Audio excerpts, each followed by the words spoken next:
reach students where they are and help them develop skill sets and the confidence to engage in meaningful connections that enrich their career opportunities. Through a generous grant from Barnes & Nobles, we can begin our programming this year focused on STEM female leaders. And in addition to this panel, we will be hosting an executive book reading club this spring, where students and local STEM leaders, including Jane and Roxanna, who are joining us today, will meet to discuss lessons learned from a selected book. Before we begin, I wanted to let everyone know that this session is being recorded for backup purposes. And before we start with the introduction to our panelists, I'd like to take a moment to introduce and invite our Penn State bookstore manager, Amy Cody, to say a few words about our program sponsors, Barnes & Nobles College and our York campus bookstore. Amy? Hi, everyone. Thank you, Anne Marie, and thank you, Di, for inviting me. Just a few words. Barnes & Noble has been proud to partner with Penn State since 1993 and operate their bookstores. We currently operate over 750 college stores across the U.S. A percent of our sales, all of our sales go back to the university, but in addition to that, at Penn State, Barnes & Noble has set aside money that we use to fund student-centered grant proposals that come from the Commonwealth campuses. So that's what Di applied for this year. And a committee at University Park of students and faculty and staff review the proposals and then decide what to fund each year. So some examples of things they funded in the past. At Beaver, they helped support the Common Read program. At Du Bois, it was a robotics competition. Greater Allegheny, a scholarship. This year at Mont Alto, there's a diversity inclusion program this spring that they're funding. At Scranton and Wilkes-Barre, Women in STEM, so much like Di's program here at York. This year, there were 9 grants approved for $124,000 and 3 more in the pipeline to come out this spring as well for another $40,000. So we're happy to support those programs, but I think that this year in particular with the COVID pandemic, it's wonderful that there's a focus on women in STEM since the pandemic has really disproportionately affected women in the workplace. I took a diversity class in the fall, and of course, females in the workplace were one of the things that we talked about. And an example is in September 2020, 4 times as many women as men dropped out of the workforce. So roughly 865,000 women left the workforce versus 216,000 men. And we had just achieved kind of parity. I think it was 51% women in the workplace versus 49% men. So we have a lot of ground to make up. And it's programs like this that will help students find their way into the job force and degrees and jobs that they love. They're going to help us get back to that parity. So we're really proud to sponsor that and hope you enjoy the program. Thank you so much, Amy. So I just want to do a little housekeeping to tell you how this seminar series is going to run. We do want this to be an interactive event, but we also want time for everyone here to get to know our panelists and to learn a little bit about them before we open it up to questions and answers. So we're going to start by asking each panelist 1 to 2 rounds of previously submitted questions. And then around 1 p.m., we're going to open the discussion up to questions from students and participants in the seminar. So if you have questions for our panelists as they're talking, please use the chat function to enter your questions, and I will be reading those questions aloud when our Q&A session begins. All right, so what we're going to do now is I'm going to talk to each of our panelists. I'm going to introduce them or let them introduce themselves. And I really wanted them to connect with all of the undergraduate students here today. So in their introduction, I've asked them to reflect upon their undergraduate careers and how they viewed their job prospects and opportunities. Did they see themselves in the type of position that they're in now? And what type of opportunities they took advantage of during those critical formative years of earning their bachelor's degrees. So I'm first going to call on Roxanna Gapster, who is President and CEO of WellSpan Health. Roxanna?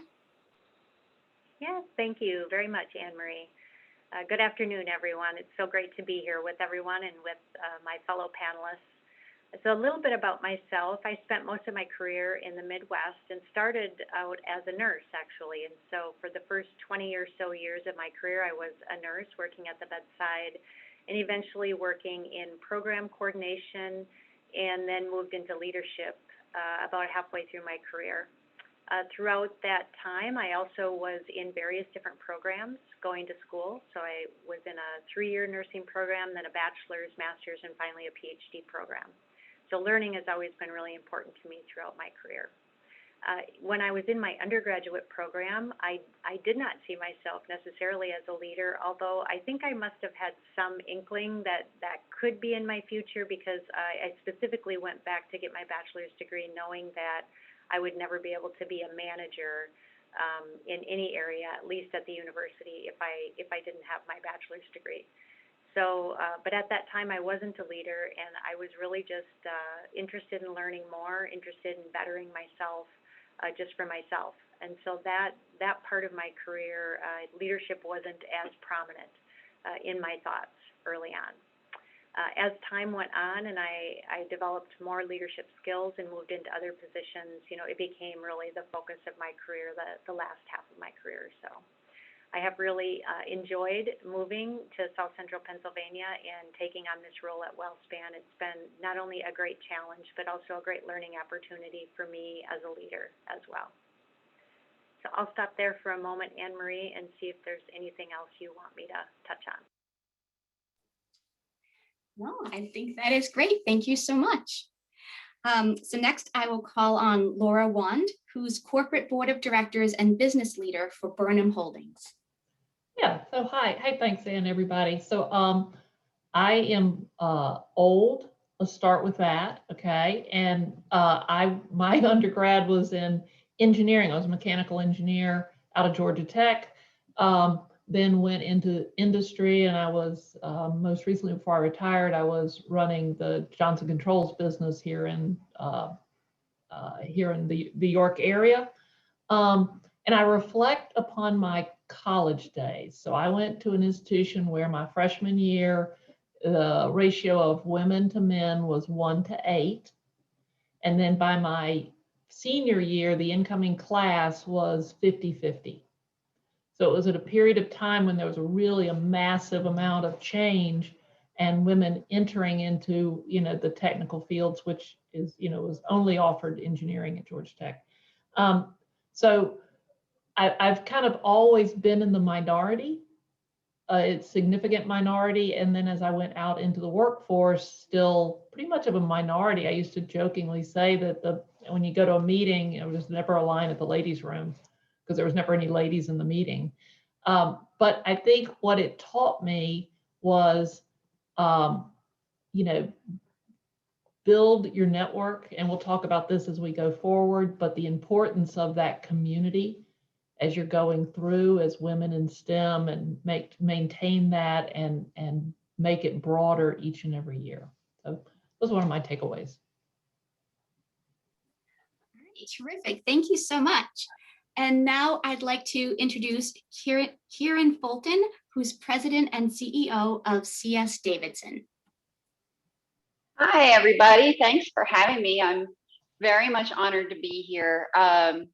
So it was actually kind of humorous as I was thinking and reflecting back to my undergraduate days, because when I think about whether or not I thought I was destined for a leadership position, I have to say very honestly, no, I certainly wasn't thinking about that. I was really just focused primarily on becoming a structural engineer. That was my goal, was to be a structural engineer. My undergrad experience was actually at the University of Pennsylvania in Philadelphia. And the reason I sort of chuckled to myself is because when I grew up here in South Central PA, a little bit north of here. I went to a very rural high school where I was kind of, got really great grades academically. I played a lot of, as a star athlete in high school, and I was a big fish in a small pond. So when I went to Penn, I was really naive. And I got to say, when I got there, it kind of kicked my butt.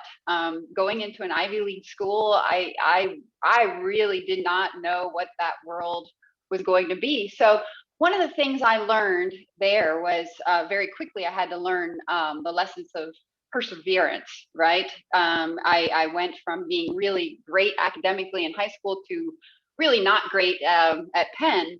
So really for me, my undergrad experience was more about learning how to persevere, how to survive, because I had never lost sight of my goal. And I think that's really what made all the difference for me then. And it was a great lesson for me. It was just having that determination and will to see it through.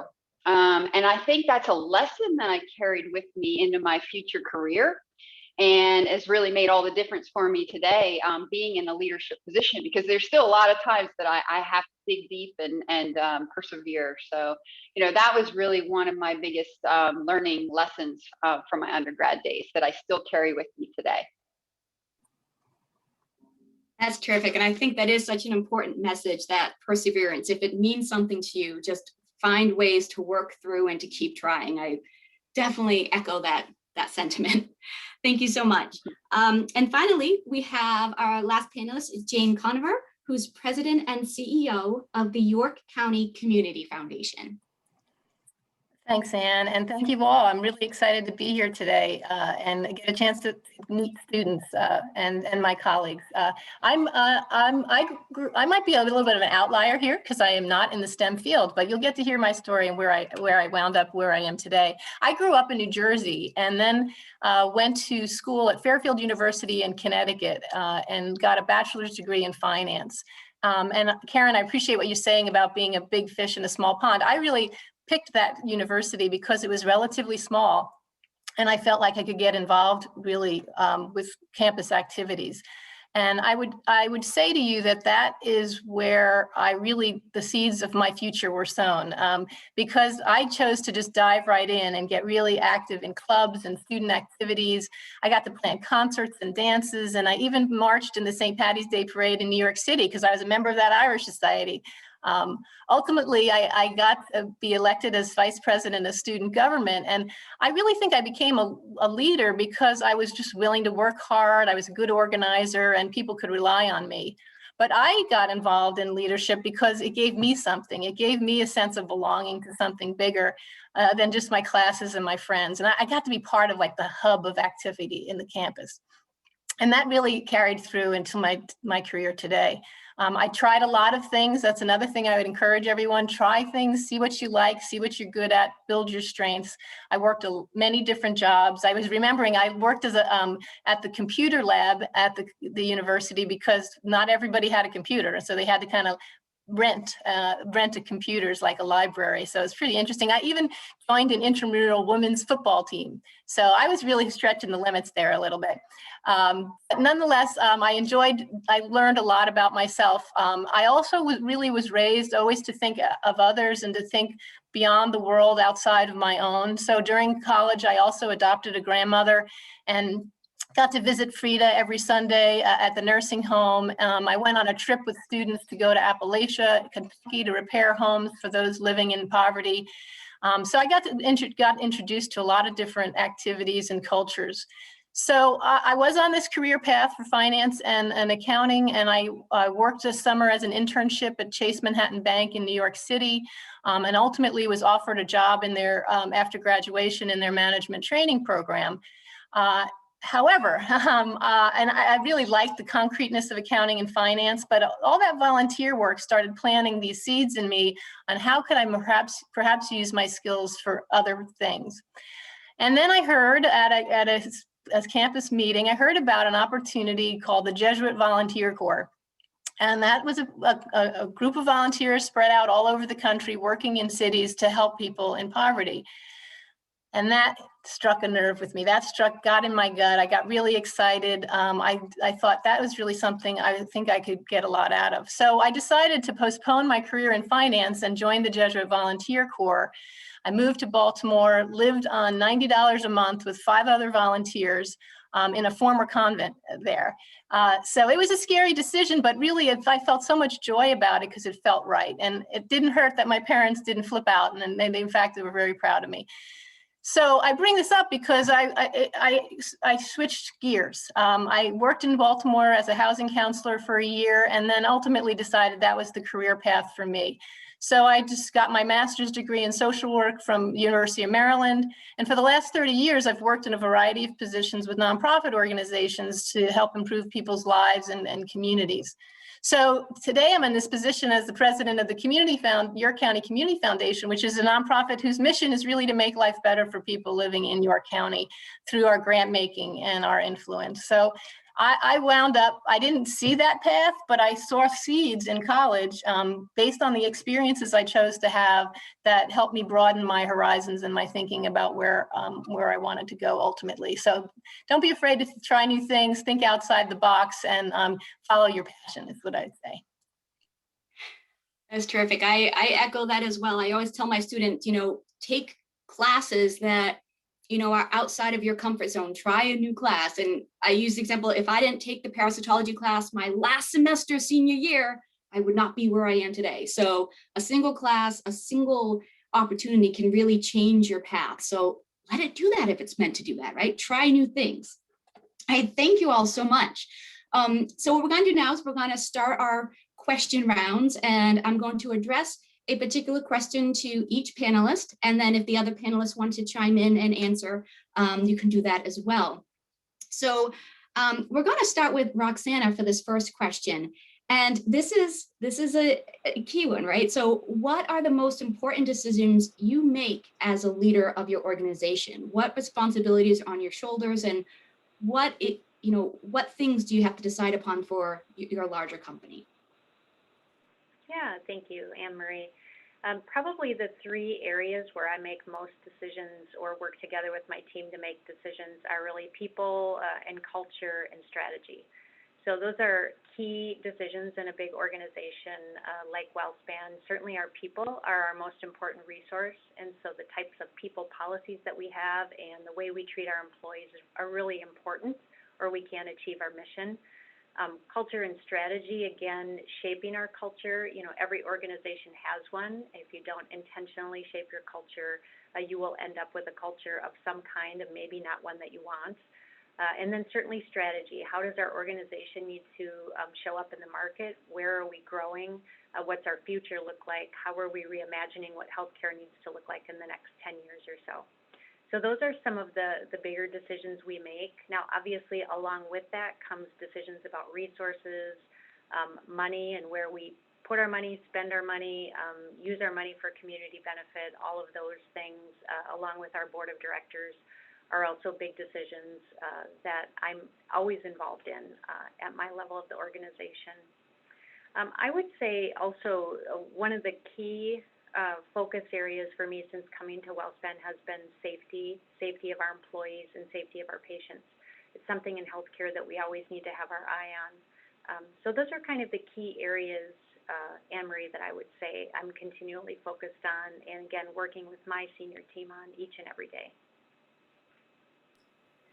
Terrific. Did any of the other panelists like to chime in on this question? Maybe Laura, talk about the leadership decisions you need to make on a daily basis in your career? Yeah, so thank you. So I totally agree with Roxanne, particularly around the big strategic decisions you have to make, but it's the culture decisions that are every day that have to happen. And as you guys get out in the workforce, you'll have the experience where you go into a place and it has a very purposeful culture.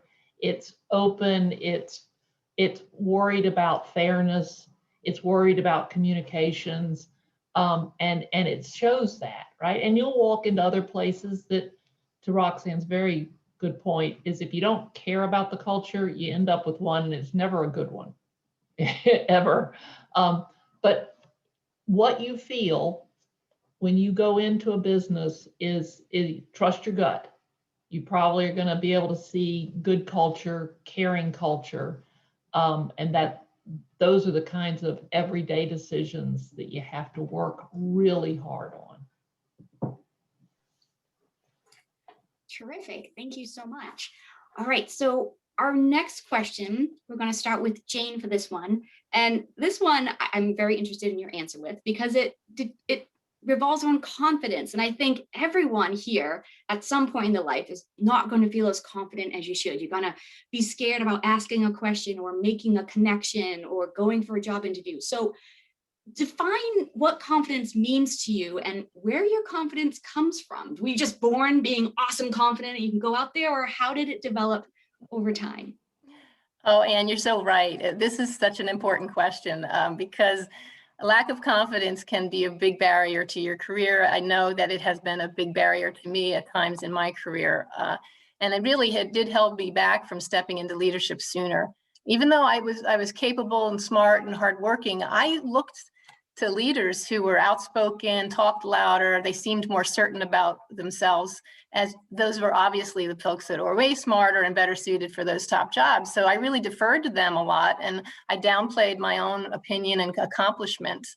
And so throughout my career, honestly, I had repeated opportunities to step into the top leadership job at organizations I worked for. And it wasn't until I was really 52 years old that I thought, you know, I am the best person for that top job. I'm gonna go for it. And it turns out that lack of confidence really does hold women back in many ways. Hewlett-Packard did a study of their employees on promotions in their company and found that most women only applied for promotions when they felt 100% sure that they met all the qualifications. On the other hand, men felt that if they met at least 60% of the qualifications, they would deserve the promotion. It's clear that successful leaders have much to do with their confidence level as it does with their talent. So I define confidence as self-acceptance. It means knowing myself, what I like, what I don't like, what I'm good at, what I'm not. It's believing in myself that I'm the right person for the job, and if I have skills that are lacking, I can find the right people around me to help fill those gaps.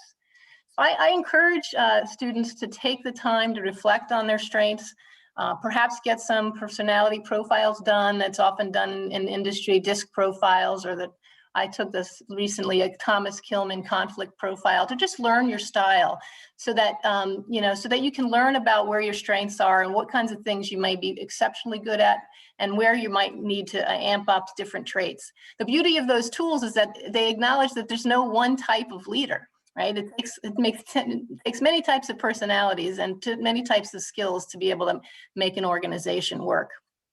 So encourage that. Confidence also, I want to be clear, it's not about being fearless. Confidence gives you courage, but it doesn't eliminate fear. So I feel afraid often, but I've chosen not to let that stop me anymore. My confidence grows every time I stretch myself and do something scary.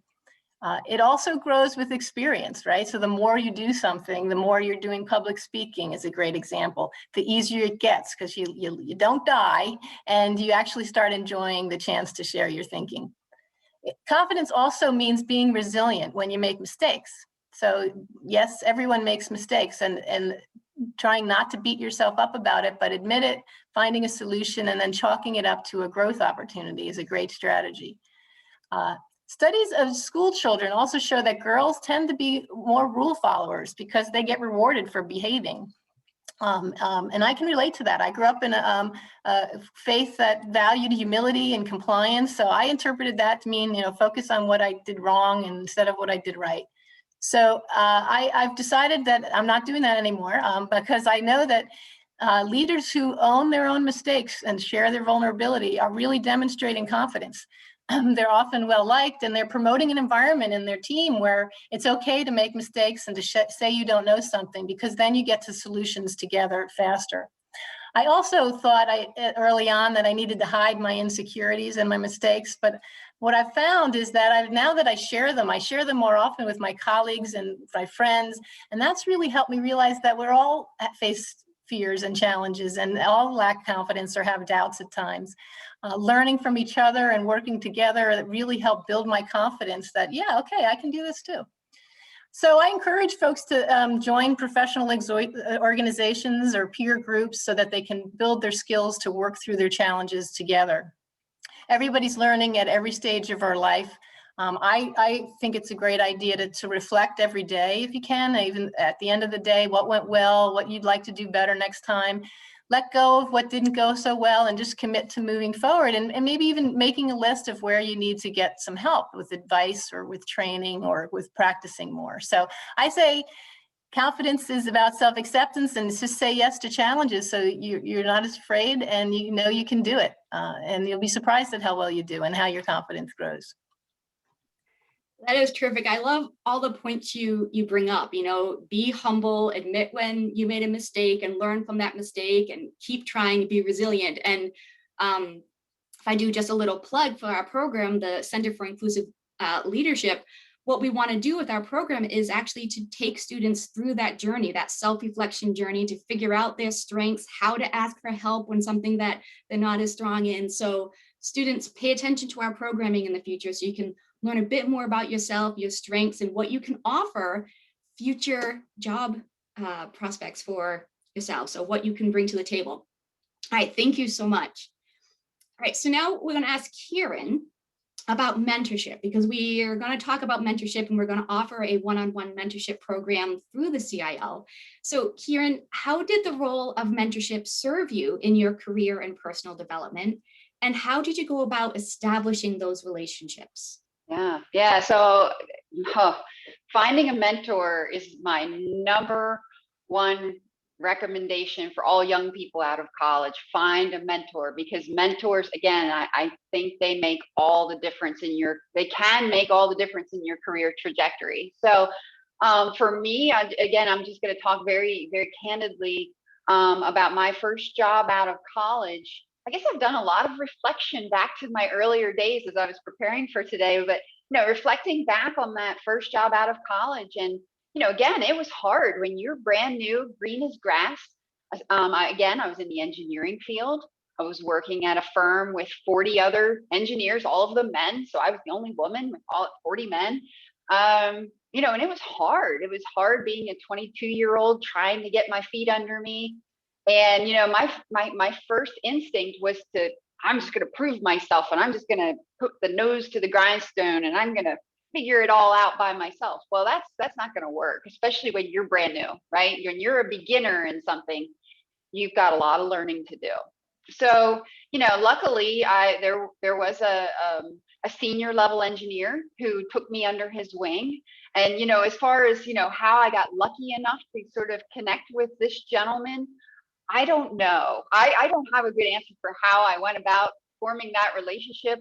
All I could say is that I would go to whoever would sort of entertain my questions as I was learning as a young engineer. And this particular gentleman seemed to be really patient. So I would just pepper him with questions and he would help me. And it turned out that I can't say it enough, he really took me under his wing. Not only did he teach me how to design building structures, but he gave me a lot of good life and career guidance as well.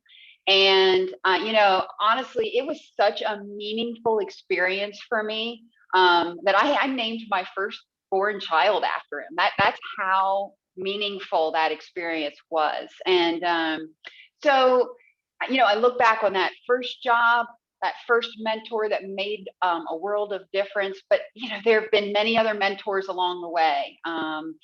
Even as I am now a president of an engineering firm here in York, PA. I have a mentor today. It's not like, okay, I'm in my late 40s and I don't need a mentor anymore. No, that's not true at all. I still need a mentor, and I have a couple of them. And again, I can't reinforce how important that is, aligning yourself with people who are willing to help you along the way. All right, terrific. Would any of the other panelists like to take a minute and talk about mentorship and things they experienced throughout their careers? Let me ask Kieran a question. Because of your experience with the gentleman who took you under his wing and helped you along, there really is, I have discovered kind of a true pay it forward approach we take. So because we've had those experiences, and I hope everybody on this webinar has the same exact experience, that you find someone or 3 people or 4 people that are those mentors for you. They're not the assigned ones, right? But they really are invested in your success. Then it becomes even more important that as you hit the middle of your career and the later parts of your career, that you're doing the same thing, that you're picking up the ball and handing it to the next group. Oh my goodness, yes. And thank you, Laura, for mentioning that, because absolutely, I like to think along the way that I've lent a hand to, to the younger engineers. And there are definitely times as a mentor that it's not a particularly convenient moment to stop everything I'm doing and answer questions. But you're spot on that it's the pay it forward mentality. It's so critical, not just for my organization, but I think for successful organizations everywhere. That kind of teaching and mentoring mindset is so critically important. Right, terrific. Thank you so much. Next, I'd like to turn to Laura and ask her to kind of reflect upon the women that were in your network as you climbed the ladder to where you are today, and also speak to what things have been the most significant barriers in your career, and how have those barriers possibly changed from when you were starting out to what they are today. All right, let's start with the women in the network. So I hope as y'all get out of school and you get that first job and you're thinking about your career and you're thinking about your professional network, that you are taking advantage of professional organizations. Almost every industry has them, and almost every industry that has those professional organizations has a women's section. So take advantage of it, investigate it, see how you can be a leader in that organization over time, because you will meet a huge group of folks that are like-minded in that. The next thing is I look across the panel here, and I've known Jane for, I don't know, 30 years, because I got involved in nonprofit work. And you meet an enormous amount of phenomenally talented people and phenomenally talented women in nonprofits. So wherever you end up, and this kind of goes to the balance question, is part of you should be your engagement in the nonprofit area in your community, and that will give you access to incredible women. I probably got so focused in my world of, the exciting world of commercial air conditioning, that I'm sure all of you are only appreciate what we did in June, July, and August.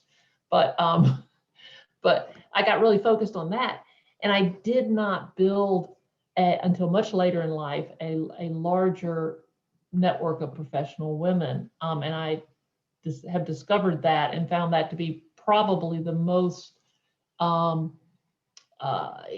valuable to me, not from a career point of view, but from a fulfillment point of view. And so if I were to redo everything, I would have stayed focused on that network, and on building those deep relationships. I'm in an organization currently that is women's only CEO and entrepreneurial leaders. And boy, we get on these calls and we start talking this very common language that women can talk about, and problems that women can encounter.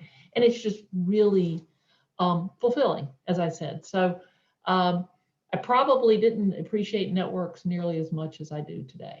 So in your community, in your professional organizations, and more broadly across industry organizations. Terrific. And do you have any stories of, barriers you faced as you were moving up, or experiences that you had that we may not see those barriers now, but they were an issue then, or maybe there were more barriers now for some reason? What do you think? So Mine has been so blessed that when I'm asked that question, I always feel badly about my answer because I haven't seen a lot of the barriers that were in place at the time. I worked in a great organization with a great culture. They supported me. I found mentors. They let me skin my knees. The famous quote I got one time was, "It's okay that you screwed up. It's okay to make mistakes. Just don't make the exact same one number of times." I was like, yeah, that does sound like something I did. So they allowed me to take risk, and so from that perspective, I didn't have the types of barriers that a lot of folks would have seen in the 90s and the early 2000s when we were all working through our careers. I would say to you, the one thing that I struggled with when I was leading the Johnson Controls business, so I had 8,000 employees stretched around the globe, and I felt like, boy, if we struggled with gender diversity in our workforce, and we really were. I was like, if I can't make this work, then I'm really going to be depressed over this. I should be able to make a dent in this thing. And what I would tell you is we were able to hire incredibly talented young women, most of them with engineering degrees or science backgrounds, and they were made huge contributions to us. But they would reach a point where something would frustrate them and they would leave rather than talk to someone. So if I can and that seemed, I have 3 kids in college, so I'm kind of understanding the generation. I don't know if it's generational, but you also have to trust the organization. So if you have an issue, don't stew on it. Go talk to your mentor, go talk to your business manager and say, I don't like this. You're not going to be the whiny one. Don't worry about that. They want to hear that, right? And if they don't want to hear it, you are in the wrong place. But be open about any challenges you have. Don't go radio silent and then just decide that you're going to go do something else. Okay. Right, that is terrific advice. Thank you so much. So the next question we have, I'm going to ask both Kieran and Laura to weigh in on. So Kieran, you can go first, and then Laura, you can follow up. And I think this definitely this applies a lot to women right now. It's how do you balance everything, right? I think everyone's worried about balance in their lives. And we see ads all over the place about, oh, are you getting enough exercise? Take time for you, do great in your job. So how do we balance career and personal life, passions? Is there a balance that can be achieved, or do you just get comfortable being a good juggler? So how do you achieve, I guess, really feeling like you're doing an appropriate amount of, I guess, work or effort into each of those important categories in your life? Right. Yeah, this is a great question. So I came up with 3 key points that I could speak to that have made kind of a difference for me along the way. And the first one is, building your life with intentionality, right? And that can sound really trite, or maybe it's easier said than done. But the truth of the matter is, like, for example, I watched my mom, who she rose up through the Department of Health for the Commonwealth of Pennsylvania, and she was a leader. So I had a great role model there. But one thing that she had to do was she had to commute 1 hour to and from work every day. So she lost 2 hours per day in her commute. And I just remember, I've thought, wow, I do not want to lose that much of my life driving around in a car. So again, this is a really minor example, but that was one thing I was really intentional about, was wherever I was going to work someday, I'm going to make sure that I lived close by. I did that intentionally. Okay. Again, it's just a really simple example to illustrate the point. But I think that's true with a lot of different things. If you can build your life with intentionality. If going to the gym is really important to you, then find a way to schedule that in and make it work for you. You know, you have to figure out what's really important to you, right? And then you just build it in there, right? The second key piece of advice that's made a big difference for me in terms of finding that balance is that I've aligned myself with a great partner. You know, my husband is my, you know, my partner in crime, so to speak. And without him, you know, he truly helps me. He supports me in my job. I support him in his job. We support each other in child rearing, you know. And I think, and it doesn't have to be a spouse, right? It could be a great friend or whatever. But I think surrounding yourself with a great support network can help you find that balance that you're looking for. It helps to keep you balanced, right? And, you know, my third big thing I was thinking about with, you know, how do you achieve things in your personal life and your goals and your career and your passions? I think it's been important for me to recognize along the way that there is a season for everything. All right. So again, looking back to whenever I had 2 little kids at home, all right, there's a season for that. And I decided at that time, what was most important to me was to focus on being a mom and learning how, because I was brand new. So I had to learn how to be a mom. I stepped back from my career a little bit during that time. You know, even though I had aspirations to rise up through the organization, I made a choice that right now, while my kids are little, I'm going to go part-time for a bit, you know, and I do not regret that. I think that was one of the best decisions I ever made. I also knew that that was only going to last about 5 or 6 years. And then I ramped back up into my career again. So I think recognizing that there's a season. So maybe there's a time where if physical fitness is really important, but it's just not going to work for me right now, I might have to back off a little bit. Okay. And then I find that season is over and I can build it back in again. So those are just a few of my thoughts. But I would be really anxious to hear if Laura has some other thoughts on how to find that balance. Well, no, when we had little kids at home, people would ask me how I balance. I just said, well, I just lower expectations really low. But everybody lived, it was fine. They got through. They're all, like I said, they're in college, they're happy. So about 1 million years ago, a guy that Jane would remember, Charlie Wolf, had an interesting answer to the question of balance. And he would, and I'll relay it to you and see if it helps, but it has stuck with me. But he basically just kind of showed us his hand. And he said, you can balance about 5 things in your life. And the key is that you have to keep in balance, because otherwise your hand doesn't work. Your hand doesn't work very well if you only have 2 fingers working, right? And he chose for himself his family, his job, his community, his church, and his school. He was a UPenn grad, and he was very dedicated to his collegiate experience. And he would say, over time, you have to keep all of those in balance, and then you have to jettison some other things. And so I think the key is, it makes sense that you have the most important, and you prioritize, you're intentional, you're purposeful in those selections. And the key is that you have to choose what 5 they are, right? Which sounds like City Slickers logic from, you know, the one thing, you got to choose it. But no one on this call even remembers that movie. But I have in my times, I have not kept that 5 thing balance, and you feel out of whack, right? And you feel like you're missing out in parts of life, and then you readjust. It won't be perfect.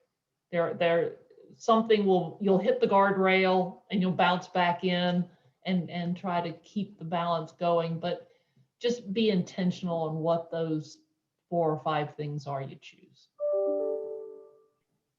I think that is some really great advice. And I agree, you have to, focus on things that are really important to you. Be intentional with your choices. And like Kieran and Laura said, things are going to come and go. There are going to be different seasons. And at certain times in your life, certain things are going to be more important to you. So be able to focus on that and make decisions based upon what's important. For many of you guys who are going to be going out into the career field, don't apply to jobs in places that you know you do not want to go, right? It's simple like that. If mountain climbing is important to you, then you want to be in a place where you can climb mountains, right? So, be intentional with your decisions. And as you're looking for job prospects and what you want to do and making connections, yeah, try to keep those in mind and realize that in order to be successful, you personally have to enjoy where you are.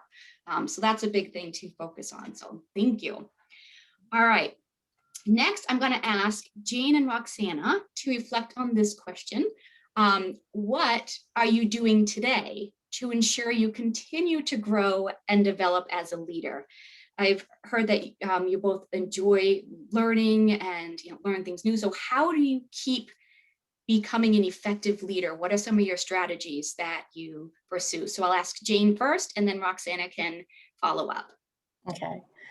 Well, it's actually a tag on to what we just were talking about balance in your life. And frankly, at this point in my career, that's important to me more than ever, I think, and that it's really about me being a whole person. So what I focus on now is that figuring the more I can nurture myself, the more I can create peace within myself, that I'm going to be more effective at my work. Because and that's just natural. So a couple of things I'm doing is certainly the mentor coach is a really great idea. I will just reiterate what people said earlier, because I feel like it gives me a place for confidential sharing of information. I get to practice techniques and practice strategies with them. So really helpful throughout your lives.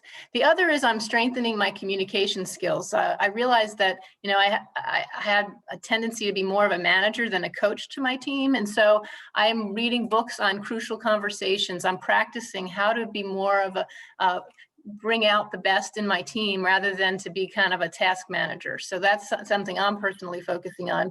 And then lastly, I'd say, it's important for me to really continue every day intentionally with doing kind of positive affirmations for myself. So I do this exercise routine called Intensati. And that means that you're doing these exercise moves as aerobic while you're saying positive things like I'm braver than I think, or other things like that. So for me, the physical and the mental help me ingrain those and keep me going, keep me energized. I did think of one other thing that I do also journal every day. Every night I practice just quickly trying to say, what are the things I did today that were life-giving? And what were the things that I did today that were life-draining? And it just highlights for me, okay, the life-draining things, I want those to go down. So I need to figure something out there, delegate work, do something like that. And the life-giving, I want more of that in my life, because I really feel it makes me a better leader in so many ways.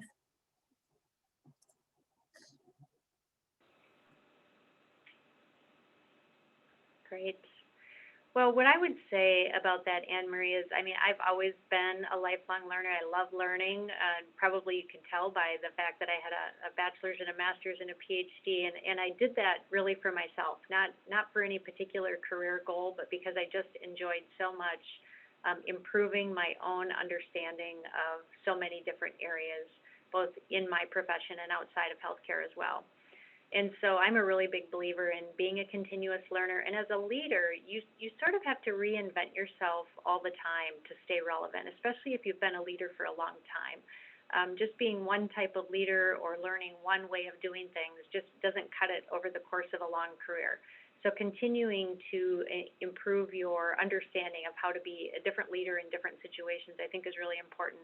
I've belonged to several different peer networks. I know earlier we talked about mentorship, but having groups of women CEOs who are in similar sized companies who have similar challenges has been really helpful for me for learning. I can learn different techniques and ideas that others are trying. I'm also a really big reader. I read for pleasure, and then I also read for work. And so I'm constantly scanning and reading different things to see how I can apply those at both WellSpan and in my personal life. And I also find that I learn a lot from our teams and our leaders here at WellSpan. So I do a lot of rounding with frontline teams to understand the challenges that we have right at the front lines of healthcare and how we need to reimagine some of those processes. And so I'm just constantly learning about our own business as well. So really many, many different ways to learn, and it gives me a lot of joy. It's a passion of mine. And then just in terms of what Jane said around the physical and the mental, I always start my day with 3 good things. I'm not sure how many of you have heard of that, but it always puts me in a really grateful mood right from the start of my day. And I find that starting my day off in a really positive manner helps make the rest of the day go well. So that's what I would say. Terrific, thank you. And students, did you hear that? Learning doesn't stop when you get your degree. You keep learning, right? So keep learning new things and keep trying to expose yourself to new topics and new connections. That's so important. So what we're going to do now is we're going to have a quick little question, kind of a closer question for each panelist before we open up the discussion for questions from the audience. And I only have 1 question so far, guys. Come on, give me some more questions to ask these amazing leaders, all right? We're so grateful that they're here with us today and sharing their experiences. So bombard that chat box with questions for me, all right? But before we do that, I'm gonna ask each panelist to give advice to you guys, all right? So what advice would you give your younger self, for the panelists, and then for our students right now who are just starting on their academic journeys and their careers? So what advice would you give them, especially students who maybe want to try leadership roles or students who feel like leadership isn't for them? What are some pieces of advice? So I'm going to start with Kieran. You caught me off guard there. Okay. So if I look back to my younger self stepping into a leadership position, my advice to myself would be talk less, listen more. Really try hard to listen to other people's point of view, because at the end of the day, the people that you're leading, they just want to be heard, right? They just want to be seen. And I think my younger self kind of missed that point early on. So that's the advice I would give to myself.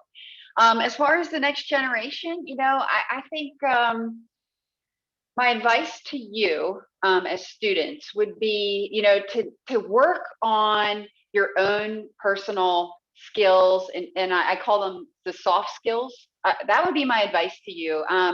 So the last question that was just answered by both Jane and Roxanna about what do you do to keep, to grow and develop, it was, they talked about the journal, and they have, I think Jane said she has a coach that she works with.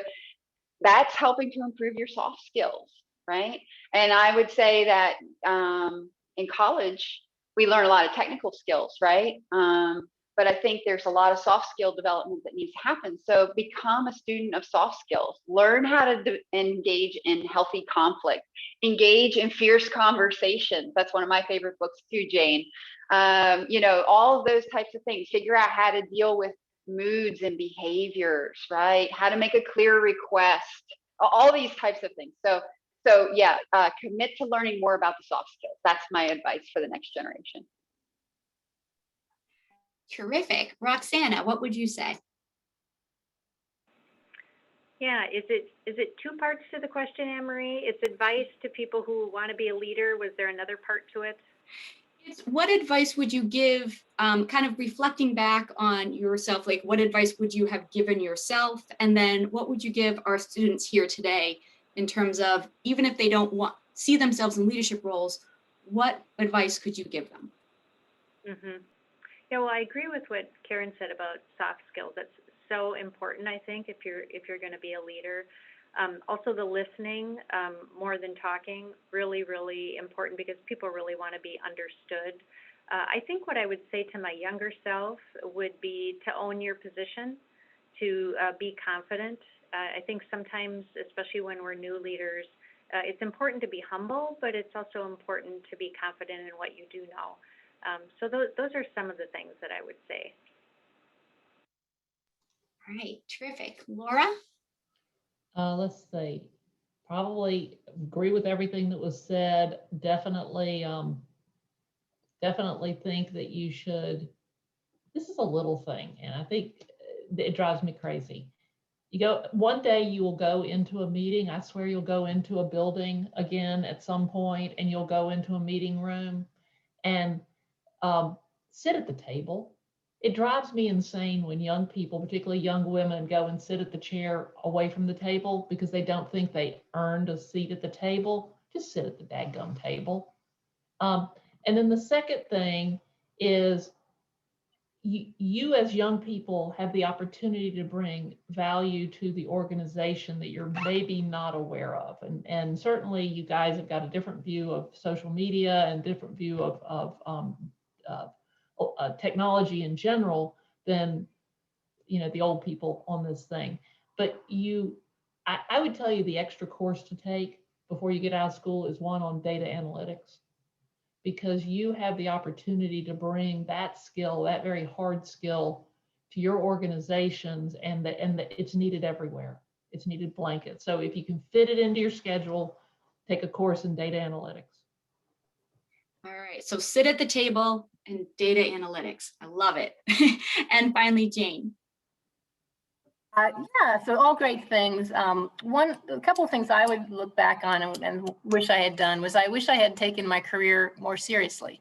I kind of went to the first job and then something happened there and I just took the next job and it just sort of kept leading, as opposed to being really intentional about, is this what I'm liking? Is this, what do I want to get out of the job? And that really helps you when you're interviewing as well to say, is this the right fit for me, rather than, oh, I just want this job, or take whatever comes my way. So being intentional about your career, devoting time to it.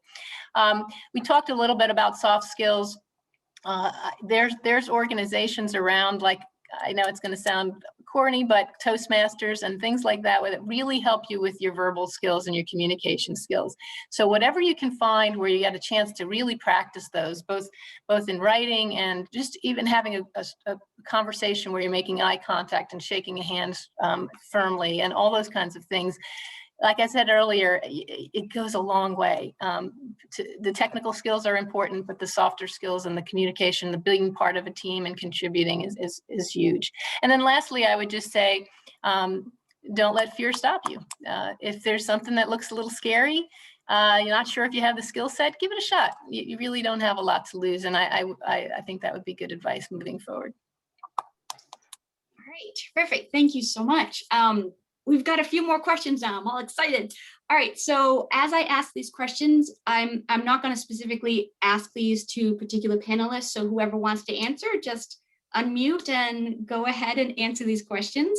So the first deals with writing, and I know Jane and Roxanna touched upon this a bit, but could you speak to how essential writing has been and continues to be in your life, professionally and personally, in terms of, part of your job, types of communications you do, types of papers you may work on, and then also personally, you had mentioned journaling and things like that. So how has writing been a kind of critical part of your life? I could start, Anne-Marie. This is Roxanna. I think for me, writing actually is helpful to clarify my thoughts. So sometimes when I have something that I'm just trying to work out that might be kind of complex, and I'm thinking about, well, how would I explain that to my team, or how would we have a discussion about that? I'll spend some time writing about it, or making a list, or just trying to think about the different concepts that are involved in it, just to help myself plan for a future conversation. So that's been really helpful to me. And then sometimes I can take those thoughts and those bits of concepts and give them to, someone else in my team who has a different skill set or a different lens, and they'll take that and advance that a little bit farther. And sometimes nowadays it's typing as much as writing. I do both, but I think it's also been a way of communicating within the team as we're fleshing out new ideas and new concepts. Thanks. So how many of you guys live on PowerPoint, right? How many times are you sitting there having to do PowerPoint, right? So it has taken a disproportionate amount of the communication space in the world, and probably not for the good. What I would tell you is, if you've got something that ultimately needs to end in a PowerPoint presentation that you need to deliver, start with a storyline. Start with a written couple of pages, and then every paragraph is a new slide in your PowerPoint. But you should be able to write down what it is you're trying to say and prove in paragraph form, in complete sentences even, with punctuation, if at all possible, and then take that, sleep on it, and then turn that into a PowerPoint. You will be, the presentations will be coherent, they'll be structured, and they'll have evidence. Punctuation, what? What is that? No, definitely. I definitely agree with letters that. and everything. Oh my goodness. Actual full words, not just little abbreviations. Oh, mind blowing, right?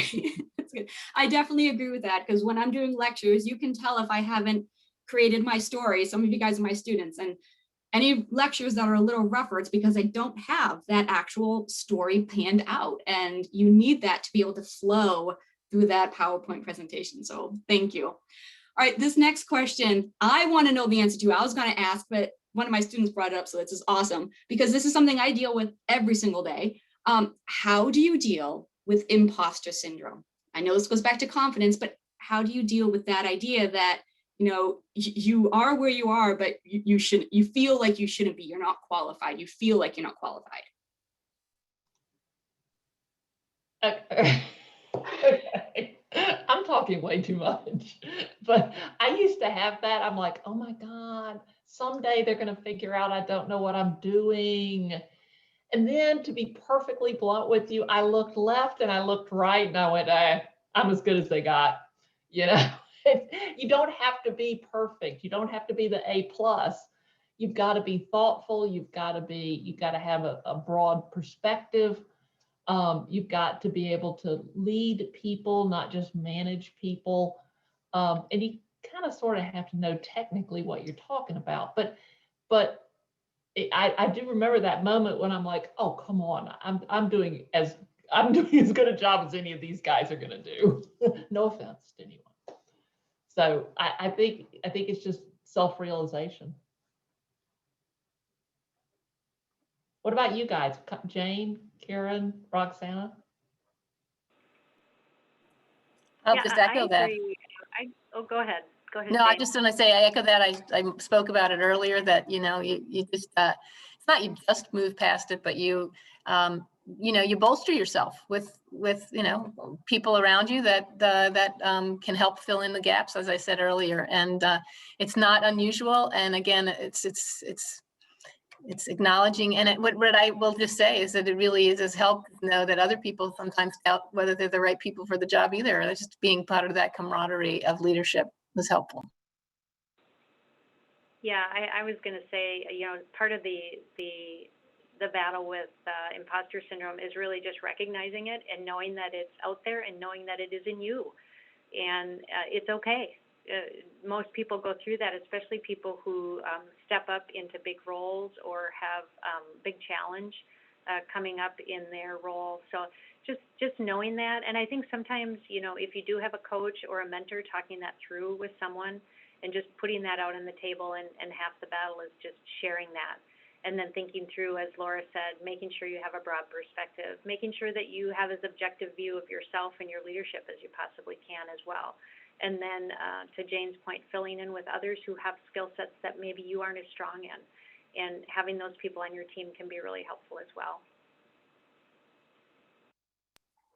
All right, terrific. Next question deals with resumes. And we have, what would you say has been the most eye-catching pieces of information to put on your resume, especially if you were just starting out in the professional world? Can I just, I'm going to jump in on this one. I want to just say what can be eye-catching in a really negative way are spelling errors and dumb mistakes, grammatical errors. Make sure they're not there, because I will tell you that immediately take it off my desk. If the attention to detail isn't there, I don't want you on my team. So that's eye-catching. But thinking more about, I think the nature, the spirit of the question was more about what are we looking for, what's eye-catching. I got to be honest with you. I mean, certainly I want to see, I want to see top to bottom your education, perhaps your intern experiences, telling this. I'm really looking for the story of who you are. So if you could put something in your resume that sets you apart, I personally love to see your personal interests at the bottom, if you can squeeze that onto that one page. And by the way, you as an entry-level employee, you better be one page on your resume. If you can't say it in one page, you're not saying it succinctly and clearly enough. I like to just try to see if I could see the story of the person in front of me in the written word as much as possible. Yeah, and don't go back into high school. I mean, you've really got just the last couple of years of your college and any internships you've had. And honestly, guys, you're going to be in a different position where a lot of you have not been able to have the internships because of COVID that you've wanted to have. And don't panic over that. We all recognize the situation that you're in. So don't freak out on it. I'd say I do like the interests at the bottom unless they're odd, and then they just distract me. So just think about it a little bit. I mean, I had some guy that wrote solo travel and pond hockey. And I'm like, I don't know. I don't know what to do with that. So. Yeah, I always look a little bit to see if the person has anything on their resume about culture or values or why they're leaning specifically toward our organization. What's meaningful to them around what kind of a place they want to be in.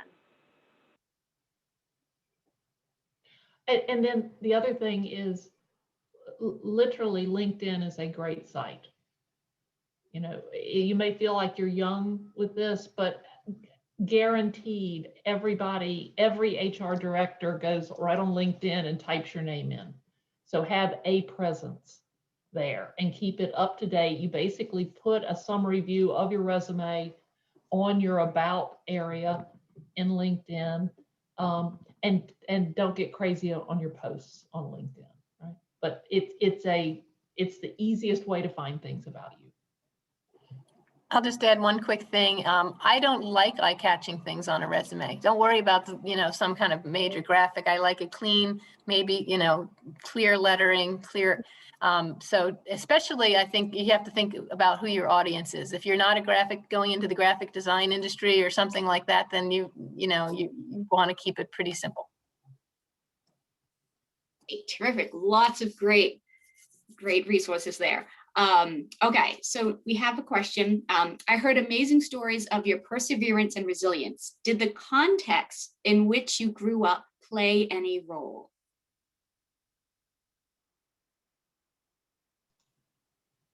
Yeah, I mean, I just want to say, since I started this whole thing with the perseverance thought, I really hit the lottery in terms of my situation growing up. I mean, I had, two parents, sort of that what they call the nuclear family, but I sort of grew up in the ideal family situation. So I had a lot of love and support all the way along. And I definitely think that my parents instilled in me a sense of confidence and hard work and all of those things. So yeah, that made a big difference. I mean, I can't lie. That made a huge difference, and that helped me to persevere and have confidence in myself when I needed it most.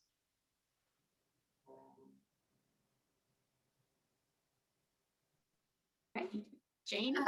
Yeah, I'll just say that I was very fortunate to have a stable home life. The thing that had the most influence on me is that I went to Catholic schools my whole career. And so the leadership was really either priests or nuns. And so for me, it really framed out, first of all, how I thought about the world, but also kind of, I was sort of encouraged, but not too encouraged, right? No bragging, don't focus on yourself too much, those kinds of things. That was my interpretation of what was being said to me.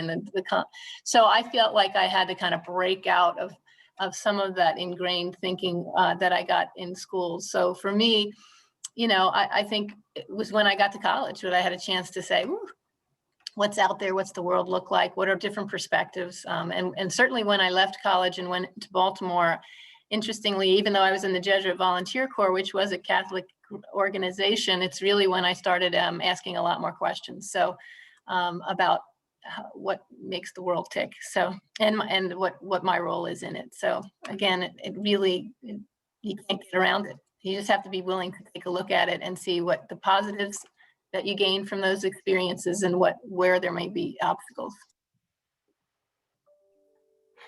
Terrific. All right, here's a good one. How can men support women in STEM effectively without pandering?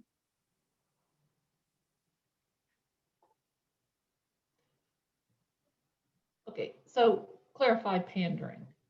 Does that mean condescending?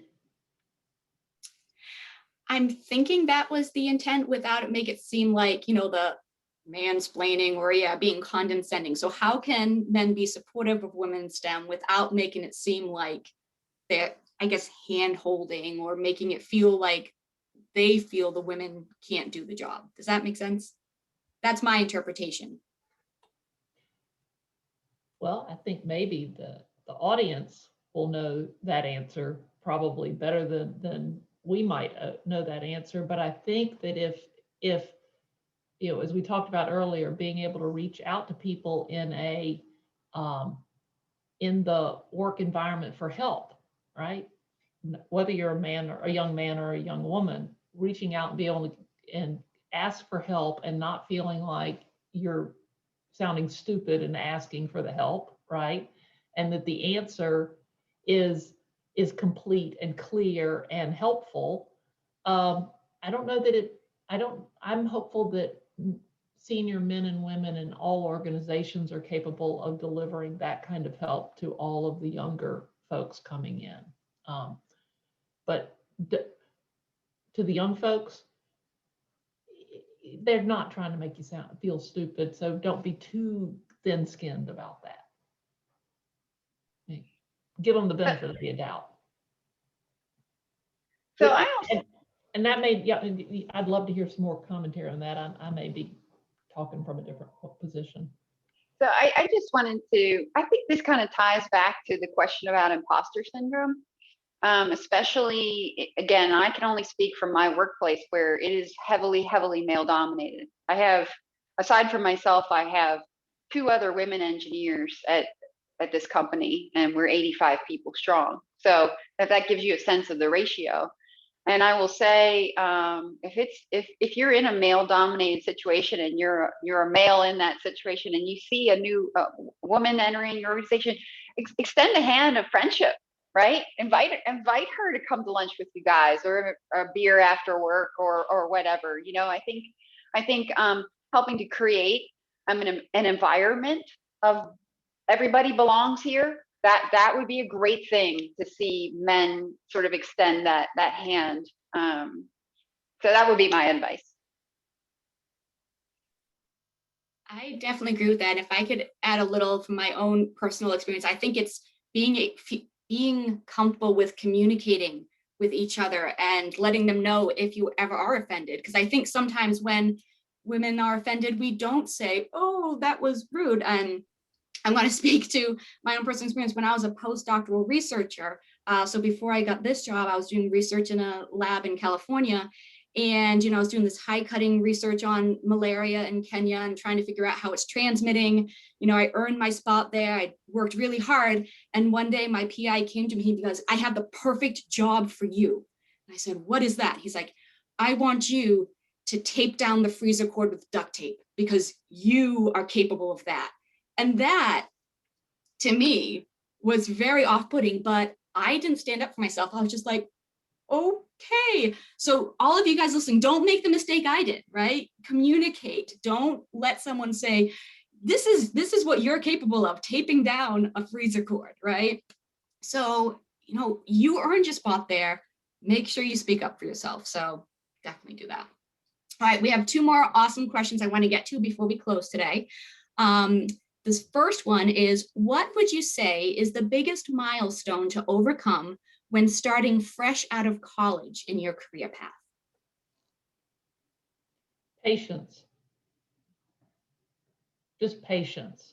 You know, you're going to walk into a new organization. The assumption is that you have worked really hard to get your degree. You have a narrow set of experiences that are really valuable to the organization, but there's still a whole bunch of learning about how that organization works and how you bring value to it.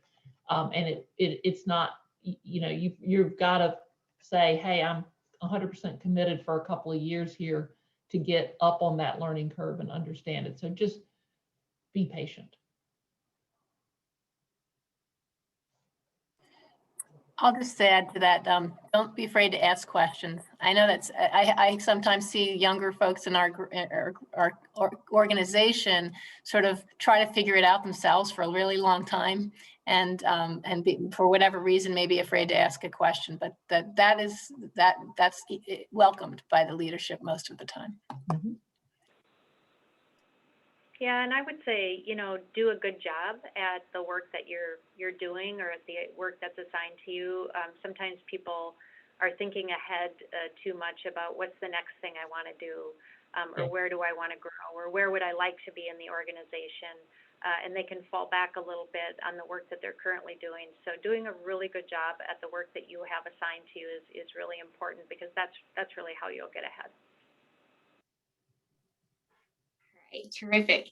Okay, so here's a toughie. A lot of women will get a bad rep for being assertive.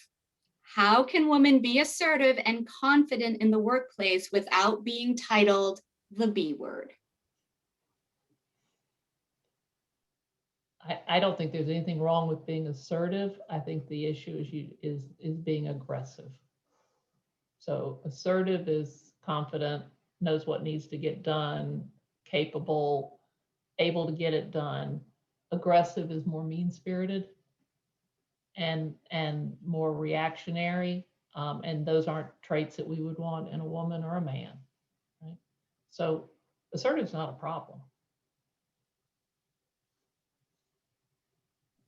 That is perfect. All right, we got one more question that came in, and this is a good one. And I would like to know the answer to this too. How do you admire and support someone else's success without doubting your own self-worth?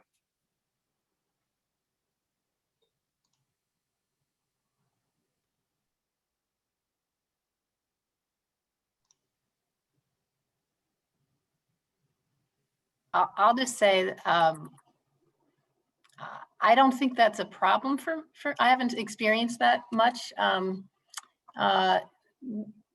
I don't know if it's doubting my own self-worth. Sometimes it's envy, perhaps, or, that, oh, yeah, they really did that. I need to up my game. It kind of makes me want to do more. But I do think it's really, really important across the board, but especially for women, to support each other. I've been in an industry that actually is dominated by women.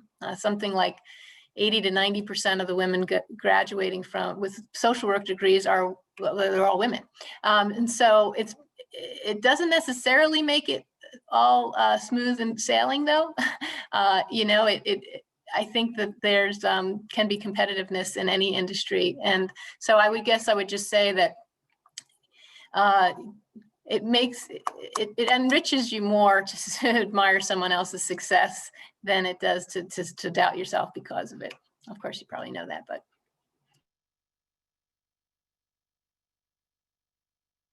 I'm terrible with quotes, especially on the spot, but there is a belief out there that a true leader gives, when there's success in an organization, a true leader will attribute that success to the other members of the organization. Whereas when things go wrong, a true leader blames nobody but herself or himself, right? So I think showing admiration for somebody else's success is a sign of strength. And I think that that's something we have to remember, that even though that might feel a little counterintuitive at times, it truly is a strength and will make a stronger team. Right, perfect. So that's going to wrap up our panel discussion today. But before we leave, I have a couple closing remarks I wanted to mention.